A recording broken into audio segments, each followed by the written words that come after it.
Vamos a cerrar nuestros ojos y a encomendar este tiempo en las manos del Señor.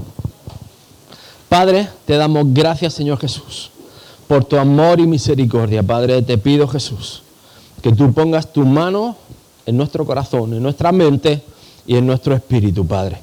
Que el Señor abra nuestro entendimiento y abra nuestros corazones para recibir tu palabra, para ponerla por obra, Padre. En el nombre de Jesús. Amén y amén. El mensaje que el Señor me daba hoy se llama Flores del Desierto. Y Flores del Desierto, estaba acordándome de cómo cuando el Señor me permitió viajar al Sáhara, viajé a la provincia de Tinduf, el sur de Argelia, pegado a la provincia que más limítrofe con Mauritania. Y una de las primeras cosas que me llamó la atención es que no había ni matojos. Es decir, no había ningún tipo de planta, no había ningún tipo de vegetación, apenas algunas palmeras, apenas cuando avanzabas en el desierto un tipo de cactus.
Hermana, persevera.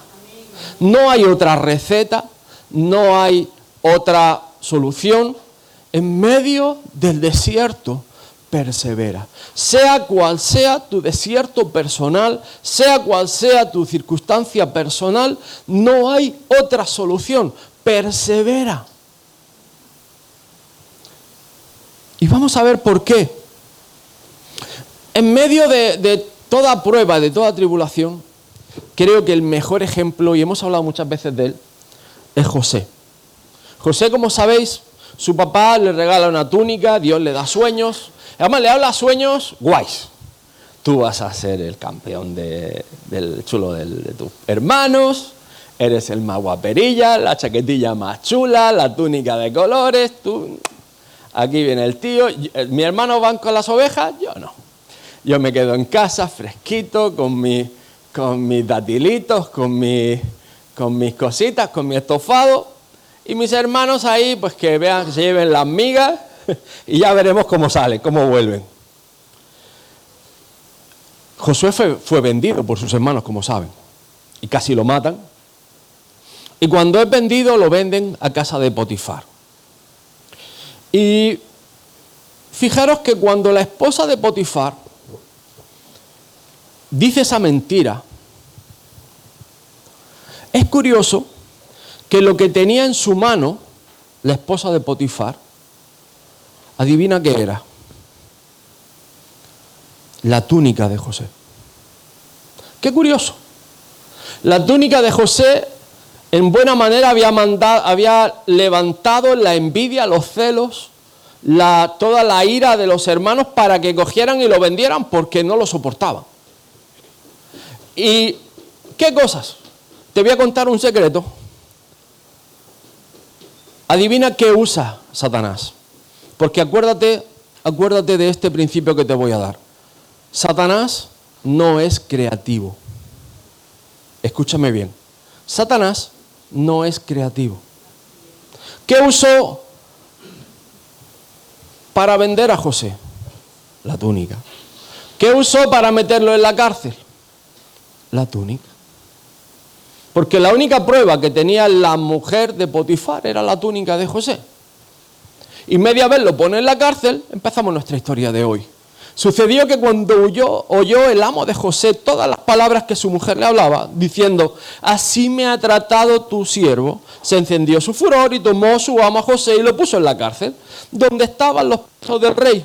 Y estuvo allí en la cárcel, pero Jehová estaba con José y le extendió su misericordia y le dio gracia en los ojos del jefe de la cárcel. Y el jefe de la cárcel entregó en mano de José el cuidado de todos los presos que había en aquella prisión. Todo lo que se hacía allí, él lo hacía. No necesitaba atender el jefe de la cárcel cosa alguna de las que estaban al cuidado de José, porque Jehová estaba con José y lo que él hacía, Jehová lo prosperaba. Y esto es algo que me encanta este versículo. Todavía el carácter de José no había sido tratado. Estaba en prisión por el mismo problema. Llámelo vanidad, orgullo, chulito porque sí, oye, José lo ponemos como una víctima, pero José tuvo su proceso. Tuvo que ser tratado, tuvo que ser procesado. Hasta que José fuera ese gran administrador, ese varón de Dios, José fue tratado, fue procesado, fue tratado el corazón de él, quitado todo orgullo, pasado por esa soledad, por esa prisión, por esa privación de libertad. No podía hacer todo lo que él quería. Sin embargo, José persevera. José persevera y José prospera. ¿Por qué? Porque persevera. José prospera porque persevera. Y puedes llamarlo un problema de actitud. Puedes decir, es que estoy en medio de una piedra. Pero si tu actitud es la correcta, tú puedes florecer en medio del peor sequedal. Aunque haya escasez de cualquier elemento necesario que tú entiendas, es que me falta esto, me falta aquello, no tengo aquí, no tengo allá, Dios puede hacer que prosperes. Pero también te digo una cosa, debes de procesar y permitir que Dios procese tu corazón. Cuando pasan cosas que a uno no le agradan, cuando pasan cosas injustas, sobre todo cuando hay mentiras o cosas que dices tú, ¿por qué tengo yo que pasar este proceso si yo no he hecho nada? Porque, perdóname, pero llevar una túnica chula no tiene por qué ser motivo de ir a la cárcel. José no había puesto los ojos en la mujer de Potifar, pero sin embargo, Satanás usó eso. Satanás usó otra cosa de su carácter, otra cosa de su perfil, de su persona, para ponerlo en prisión. Y para tratar el resto de cosas, además de eso. Pero para mí hay una cosa muy graciosa. Y es que no hay raíz de amargura en la vida de José. No se contempla esa raíz de amargura. No se ve ese rechazo, ese rencor, ese agrior, ese carácter duro que muchas veces nosotros mostramos cuando... ¿Cómo estás? Bien. Hoy no me hables. Si me hablas, te saco los ojos. Vas a ver la furia del anticristo. Del Antiguo Testamento. El juicio. ¿Qué hacer cuando haces el bien, pero sufres los malos resultados? En medio de ese secarral, ¿cómo florecer? ¿Cómo puedes florecer? ¿Qué hacer cuando haces el bien, pero estás sufriendo esos malos resultados? Y la pregunta siguiente para mí es más clave todavía. Aunque no sea tu mejor momento, aunque no sea el momento más idóneo, propicio, aunque no te sientas bien, aunque tu corazón y tus ojos tienen más polvo que esa carretera, es una carretera real, es una foto mía. ¿Vas a hacer algo para Dios? ¿Te has planteado, aunque no sean las circunstancias ideales de tu corazón, de tu alma, te has planteado hacer algo para Dios? Porque ahí es donde creo que Dios va a hacer una diferencia. Y va a hacer una diferencia, y eso está en este versículo de Romanos 5. Y realmente todo este mensaje oscila en este versículo. Dice, y no solo esto, sino que también nos gloriamos en las tribulaciones. Mira, cuando hablamos de gloriamos, estaríamos hablando de gloria. Pero gloriarse aquí es una de las pocas veces que se expresa con una palabra diferente del griego. Porque gloria sería el doulos de Dios, es decir, sería ese aura resplandeciente. Pero aquí no gloriamos, no habla de gloria resplandeciente, habla de gozo. Habla de una actitud de gozo, es decir, una actitud diferente en medio de la tribulación. Es decir, y hablamos de tribulación como un proceso. Y ese proceso, además, sabemos, dice el apóstol Pablo, que va a producir paciencia. La paciencia va a ser probada. Vamos a ver pruebas. Y la prueba va a producir esperanza. Y la esperanza habla de eternidad. Es decir, vamos a florecer a cosas que van a dar fruto, pero además va a tener un fruto de carácter eterno. Porque Dios está procesando nuestra alma, nuestro espíritu, nuestro carácter. Y dice, la esperanza no avergüenza, porque el amor de Dios ha sido derramado en nosotros, en nuestros corazones, por el Espíritu Santo que nos fue dado. Es decir, nos está explicando el apóstol Pablo cómo el proceso nos transforma, cómo la tribulación nos cambia, nos limpia, nos va a ir procesando, pero es necesaria. El desierto va a ser necesario, la prueba va a ser necesaria, la fe, la paciencia va a ser necesaria. Y no solo gloriarnos, sino vivirla con la actitud correcta. No dejando que raíces de amargura arraiguen en nuestro corazón, no dejando que la ofensa arraigue en nuestro corazón, porque si algo dio testimonio José es, no estuvo en amargura con Potifar, no estuvo en amargura con sus hermanos, no estuvo en amargura con el faraón, no estuvo en amargura con el carcelero, no tenía una mala actitud, sino todo lo contrario, servía y era el mejor sirviendo. Para administrar primero tienes que servir. Entró a la cárcel, pero entró en una actitud de servicio. Y Dios lo ve. No son las mejores circunstancias. No tengo plena libertad, no tengo todo lo que quiero, pero vengo a servir. Y si Dios me puede usar, quiero ser usado. La pregunta es, ¿puedo tener gozo? La tribulación es prueba. La perseverancia va a producir paciencia. Y no solo paciencia, sino paz en la espera. O dicho de otra forma, no ansiedad. ¿Sabes cuántos ministerios jóvenes fracasan? Jóvenes y no tan jóvenes, pero jóvenes en temprana edad. ¿Por qué no vienen ya las promesas de Dios? ¿Por qué no vienen ya las promesas de Dios? ¿Por qué no? Si Dios me ha dicho, si Dios me ha dicho, si Dios me habló, si Dios está... ¿Por qué no pasa? ¿Por qué no pasa? ¿Por qué no pasa?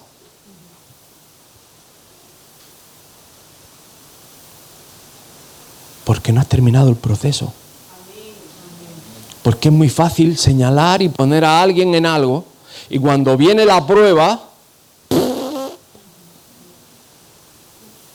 y entonces es como cuando te quemaste con la leche y ves una vaca y lloras. Tiene su explicación. Te ofendió el hermano y te enojas con la iglesia. ¿Sabes por qué te enojas con la iglesia? Porque no has entendido que la iglesia es el plan de Dios. En tu corazón no está la iglesia. Te enojas con el hermano y automáticamente hay un enfado con la institución. Y esto lo ha instituido Dios, no yo. El modelo de la iglesia lo instituyó Jesús. El que tuviéramos un tiempo de alabanza congregacional lo estableció Jesús, no yo. El poder compartir la palabra lo estableció Jesús, no yo. El discipulado lo estableció, no yo. El pastoreo lo estableció, los ministerios los estableció, y todo eso para formación ¿de qué? De su esposa. Por supuesto, con contentamiento. Pastor, ¿cómo puedes estar contento? Hermano, he llorado muchas veces. Muchas. Y me has visto unas cuantas. Te voy a contar algo muy personal. Antes de que pasara, que Juli se fuera, el Señor como 5 o 6 meses antes, y te lo digo que lo sé, lo he visto en los vídeos, el Señor me preguntó, David, ¿qué pasa si empezamos de nuevo? Y yo pensé, pues Señor, pues me siento en la silla, empiezo a barrer, a servir, si no en esta casa, en otra. Empezamos de cero. Pero me he dado cuenta de una cosa. El Señor lo que estaba procesando en mi corazón no era mi actitud al servicio. Cuando el Señor se llevó a Juli, me hizo una pregunta. ¿Me amas ahora? ¿Me vas a servir ahora? ¿Me vas a adorar ahora? ¿Has nacido de nuevo ahora? Sigue tu compromiso ahora. Yo no lo había entendido. Para nada. Yo pensaba que empezar de nuevo era volver a tocar las palmas aquí abajo y tocar la pandereta. Recoger la ofrenda y limpiar las sillas. Pero he entendido que en medio de la tribulación, en medio del desierto, el Señor te pregunta muchas veces, ¿me amas? ¿Me vas a servir ahora? ¿Me vas a obedecer ahora? ¿Me vas a alabar ahora? ¿Vas a tener una buena actitud? ¿Vas a estar gozoso? ¿O vas a salir corriendo? ¿O vas a dejarlo todo? ¿O vas a hablar mal de mí? ¿O vas a hablar mal de la iglesia? ¿Vas a hablar mal del pastor? ¿Qué va a pasar? Y creo que esto forma carácter. Y sobre todo, una determinación en tu vida que te convierte en alguien confiable. Y te digo, hermano y hermana, la iglesia necesita papás. Y un papá es confiable. Un papá es una persona en la que sabes que pase lo que pase, hay un plato puesto en la mesa, hay una provisión en la casa, hay una casa, le das al interruptor y hay luz. Un papá es una persona en la que tú puedes venir a contar tus problemas y no los va a publicar en el periódico, va a orar por ti, va a guardarte, va a darte 20 euros si te hacen falta. O sea, un papá, es alguien confiable. Y eso produce esperanza, produce un modelo, produce algo diferente en la sociedad que va a apelar a la eternidad, porque va a cambiar la imagen y la percepción que el diablo ha destruido en medio de nuestra sociedad. Pero la iglesia tiene que entender esto. El proceso, la tribulación es necesaria. Por eso la tribulación va a producir perseverancia. Y en medio del desierto, uno de los árboles que mejor prospera, que mejor fruto da, es el olivo. Y el olivo da aceite. Primero aceitunas y luego aceite. Pero el aceite da proceso. Y el proceso da la unción. Y luego el aceite significa paz. Y significa el óleo de gozo. Significa el Espíritu Santo. El proceso va marcado con la eternidad. Si tienes un proceso, dale gloria a Dios, porque la palabra dice claro, en el mundo tendréis aflicción, pero confiad que yo he vencido al mundo. Cuando hablamos del proceso de Moisés, de Abraham, de uno, de otro, tienes que acordarte de que el Señor no había venido todavía, que no tenían el Espíritu Santo. Los encuentros de ellos con Dios eran ocasionales. No eran encuentros de manera permanente, eran encuentros que se tenían en un momento concreto y con eso vivían por 20 años, por 40 años. Cuando Moisés se encuentra con la zarza ardiente y la presencia del Señor, automáticamente su proceso va al desierto y por 40 años no se menciona ningún otro encuentro.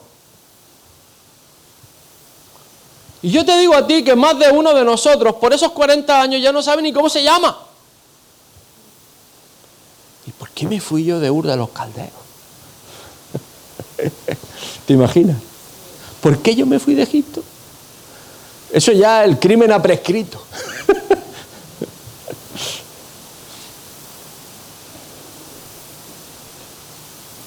Santiago dice, hermanos, tened por sumo gozo cuando os halléis en diversas pruebas, sabiendo que la prueba de vuestra fe produce paciencia, mas tenga la paciencia su obra completa para que seáis perfectos y cabales sin que os falte cosa alguna. Ahora, tienes que entender, esto es importante. La prueba es en corto. Escúchame bien. José es muy guapo, ya sé, pero no pasa nada. Si se corta la retransmisión, que hubieran venido. La prueba es un proceso corto. La prueba produce paciencia. Y la paciencia produce fe, y la fe produce esperanza. Pero la tribulación es larga. El proceso de Dios es largo, no es corto. Es decir, mediante el proceso vas a ser probado, pero vas a ser probado en corto, para que se produzca en ti un fruto del Espíritu que se llama paciencia. Paciencia, esperar en Dios el tiempo correcto, los momentos correctos, las cosas perfectas de Dios. La tribulación es larga y requiere que perseveres. Y tú dirás, ¿cómo puede ser esto? Pues José esperó 13 años, David esperó 13 años, Abraham 25 años, está todo en la Biblia, si tienes alguna duda yo te lo envío. Y Moisés estuvo 40 años. Requiere la tribulación perseverancia. El proceso requiere que usted sea perseverante para tener éxito, para tener fruto. La perseverancia produce carácter. Y no un carácter de... Aquí está el león de Metro Goldwyn Mayer. el varón de Dios. No. Jesús habló con total autoridad.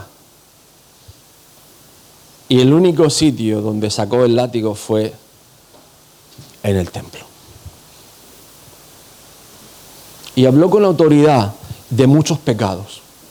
Habló de adulterio, habló de robo, habló de traición, habló de idolatría, habló de muchos pecados. Sin embargo, no tuvo que levantar su voz. Habló en mansedumbre. Moisés, después del proceso, fue el hombre más manso de la tierra. ¿Por qué? Por su carácter, porque había sido procesado. Ahora, quiero darte, mira, mi opinión, ¿ok? Mi opinión y de algún otro teólogo, pero es mi opinión. La historia de José sigue que el copero y el panadero del rey empiezan a tener sueños. La del panadero ya sabes que acaba con la cabeza fuera del hombro. Vamos a ir a la del copero. José le da la revelación, Dios le habla, pero dice lo siguiente: acuérdate de mí cuando tengas ese bien, y te ruego que uses conmigo de misericordia y hagas mención de mí a Faraón y me saques de esta casa. Después de esa frase, José pasa 2 años más en prisión. Yo pienso que el primer año es por el primer mí y el segundo año es por el segundo mí. ¿Por qué? Mi don, mi sueño, mi interpretación, mi palabra, mi. 2 años más. No era el sueño, era el sueño de Dios. No era la interpretación de José, era la interpretación de Dios. No era la palabra de José, era la palabra de Dios. Y yo creo que es clave que la palabra del Señor tenga 2 mis y tenga 2 años.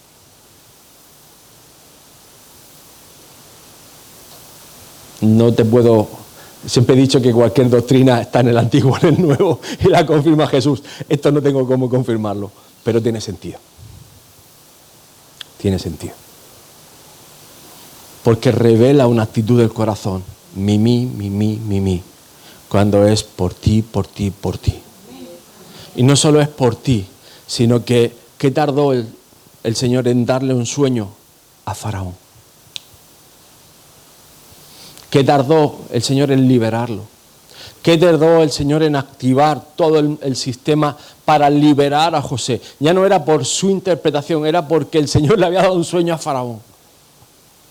Y Dios intervino. Pero ya no era el carácter de José. Había sido procesado. Había estado en tribulación. Piensa en eso. ¿Quién le dio el sueño a Faraón?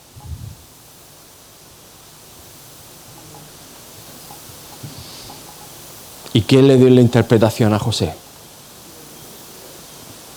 ¿Quién sacó de la cárcel a José? ¿Fue el copero?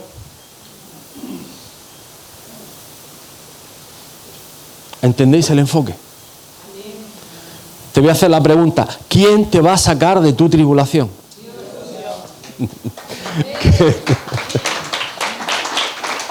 A ver. Gloria a Dios. ¿Quién te puede hacer pasar la prueba? ¿Quién puede hacer vencer? Porque cuando Dios transforma tu carácter, produce esperanza. La esperanza son frutos de eternidad. Y la eternidad es nuestra esperanza de gloria, que es Cristo Jesús. Y cuando estamos en Cristo Jesús,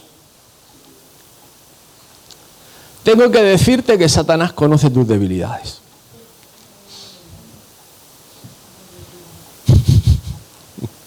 Recuérdate, ¿qué usó para ponerlo en prisión? Su capa. ¿Qué usó para llevarlo al pozo? La capa. Satanás no es creativo. No pienses que está haciendo un plan. Si Satanás sabe que tu debilidad es la pornografía,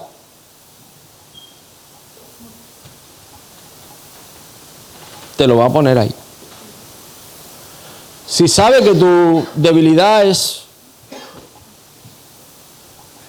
cualquier otra cosa, lo va a poner ahí. Vas a ser probado. Hello.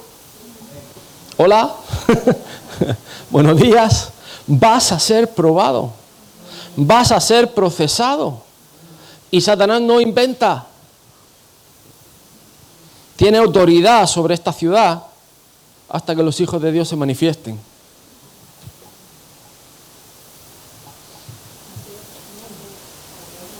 Y y Satanás te va a probar donde más te pica. No va a ir a ver si tropieza y medio te pongo la zancadilla. No. Te va a pegar una patada en la boca para que te pierdas los dientes. No va a ser floja. Quiero que entiendas eso. Ahora, tú dirás, ¿esto qué es? ¿Esto qué es? ¿Por qué pone el pastor esto hoy? ¿Esto qué es? Una hamburguesa. Vale. Comida basura. Vale. ¿Y cuántos han vuelto? ¿Cuántos han vuelto? ¿A cuántos nos han tratado mal en un McDonald's? ¿A cuántos el servicio ha sido regular? Pero has vuelto. Es comida rápida, claro, pero vuelves. Escúcheme bien, estamos terminando. ¿Por qué he puesto esto? Porque cuando nos pasan cosas malas y nos sentimos justos, la primera que cancelamos es la iglesia.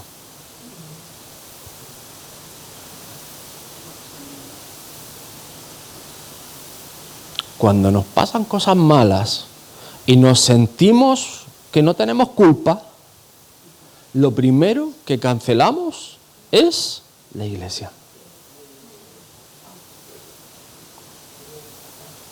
Y quería ponerte este ejemplo porque a todos nos han pasado cosas malas en ese restaurante. A todos. Y todos hemos vuelto.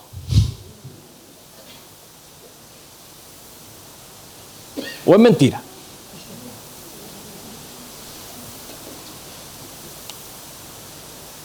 Y es triste. Pero hemos culpado a la iglesia 1.000.000 de veces de cosas malas que no he entendido acerca de mi proceso, o acerca de la prueba, o por qué Dios permite esto, y por qué pasa lo otro, y por qué me quemé con la papa frita y todo lo demás.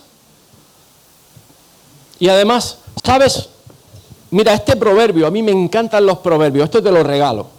Proverbios 13:12 dice: la esperanza que se demora es tormento del corazón. Te lo voy a traducir. Cuando tú esperas en Dios algo que tarda, tu corazón es atormentado. Tu corazón sufre, lloras, no lo entiendes, pataleas, te ofendes, te enfadas, te vas de la iglesia, te enfadas con el pastor, con la pastora, con el diácono, hasta con Juan en la puerta. Mira que Juan no habla mucho, pero también te enfadas con Juan. Más de uno le ha pegado no pasamos ofrenda. El cesto está ahí, por cierto, por si queréis verlo alguno. También los sobres del diezmo, luego se pone el TPV. Pero más de uno le ha pegado la patada a la ofrenda, al diezmo. ¿Me ofendí? Te perdiste la bendición de Dios. Te estás perdiendo el diseño de Dios. Te estás perdiendo la bendición de Dios para tu casa. ¿Por qué? Porque hay una esperanza que se está demorando. ¿Por qué? Por la tribulación, por el proceso. Porque Dios está trabajando en tu vida. Ahora, pero el árbol de vida es el deseo cumplido.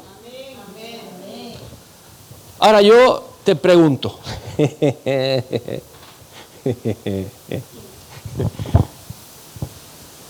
Tengo que relajar la mano.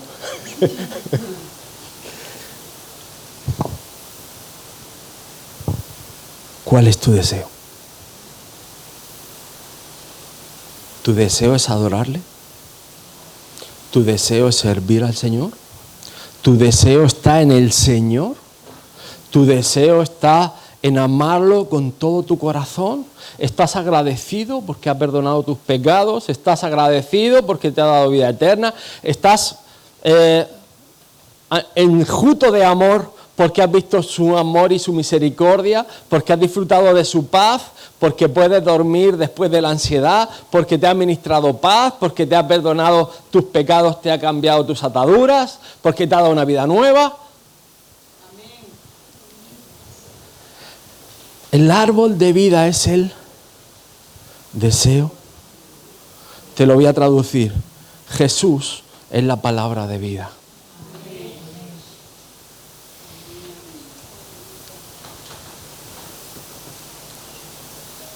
¿Quieres que brote vida? Pon tus ojos en Jesús. ¿Quieres que brote vida? Toma de ese árbol. Júntate, injértate en ese árbol que se llama Cristo Jesús. ¿Sabes lo que pasa con la esperanza? Que la esperanza produce encuentros. Y una cosa, hermanitos, que debemos de buscar, aún en medio del proceso, es que ahí en medio te encuentres con Jesús.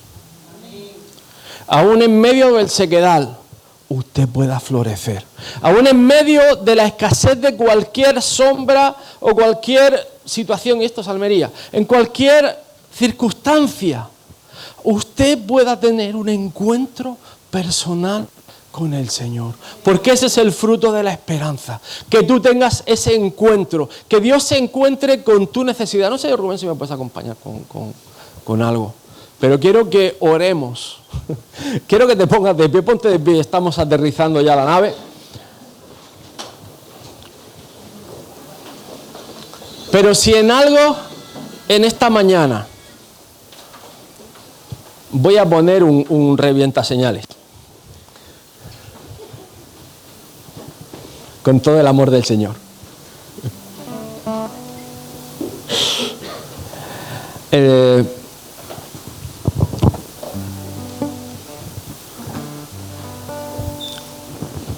No conozco a todo el mundo. Y quiero aprovechar pues para darte la bienvenida a la iglesia. También está la pastora Mari con nosotros, también, que no lo he hecho antes. Hoy es un día de celebrar al Señor. Es un día que la iglesia se reúne para levantar al Señor, para levantar su santo nombre. Y yo sé que cada uno de nosotros tenemos nuestra propia tribulación. Tú estás pasando por algo y tienes una necesidad. Tienes un clamor dentro de tu corazón. Hay promesas que las recibiste pero no se han cumplido. Y estás esperando. Quiero decirte que en esta mañana es un buen momento para que te cierres tus ojos y permitas que el Señor te vuelva a tocar. Vuelvas a tener ese encuentro personal con el Señor. Vuelvas a decirle al Señor que lo amas aún en medio del desierto, aún en medio de la necesidad, que puedas volver a decirle al Señor, Señor, yo te amo. Aún en medio del dolor, aún en medio de la desesperación, aún en medio del sequedal, Señor, te amo. Señor, te necesito. Señor, me vuelvo a aferrarme a ti. Me vuelvo a abrazarme a ti, me vuelvo a enamorar de ti, me vuelvo a decirte que te necesito, me vuelvo a encontrarme contigo, Señor, lo necesito. Cada día más, cada día necesito más de tu presencia, Señor. A ti sea la gloria, Jesús. Padre, te pido, Señor, que en esta mañana cada uno de mis hermanos se pueda encontrar en medio de su necesidad, en medio de su sequedad, en medio, Señor, de esa prueba que se está pasando, Señor, esa adversidad que se está peleando, Señor. Derrama de tu gracia y tu favor, Señor Padre. Y sobre todo, Señor, haznos una iglesia, Padre, que persevera y persevera en ti, Señor, que no te soltemos, que no dejemos, Señor, de orar, que no dejemos de buscarte, Señor, hasta que nos encontramos de una manera genuina contigo, Señor Padre. Te pido, Señor, que intervenga, Señor, en cada enfermedad, en cada situación, Padre, que tú proveas todo lo necesario, Padre. Suple, Padre, cualquier necesidad que haya en tu casa, Señor, en tu santo y bendito nombre, Jesús. Te amamos, Señor. Te adoramos, Jesús. Para que crezcas tú y cada día seré más como tú.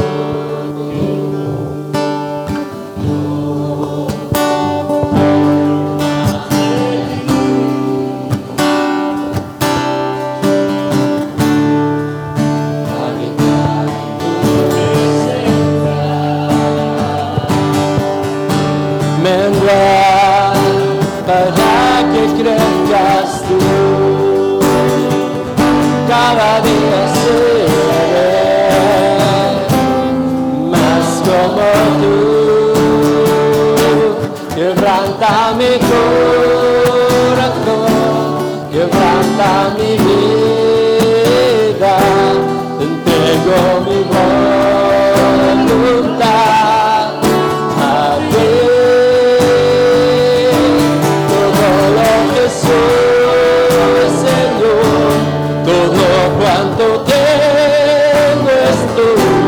Yo quiero menguar para que crezcas tú. Yo quiero menguar para que crezcas tú. Amén. Señor Padre, te damos gracias en esta mañana y te pedimos, Señor, que tú obres, Señor, en cada una de nuestras vidas. Que tú pongas el querer como el hacer, Padre, y nos des una actitud de siervo, Señor Padre. Que sea cual sea nuestras circunstancias, Señor Padre, estemos dispuestos a servirte. En el nombre de Jesús. Amén. Los amamos, sean bendecidos. Hay un trozo de pastelito, no se vaya sin su pastelillo. Dios lo bendiga. Chao, chao.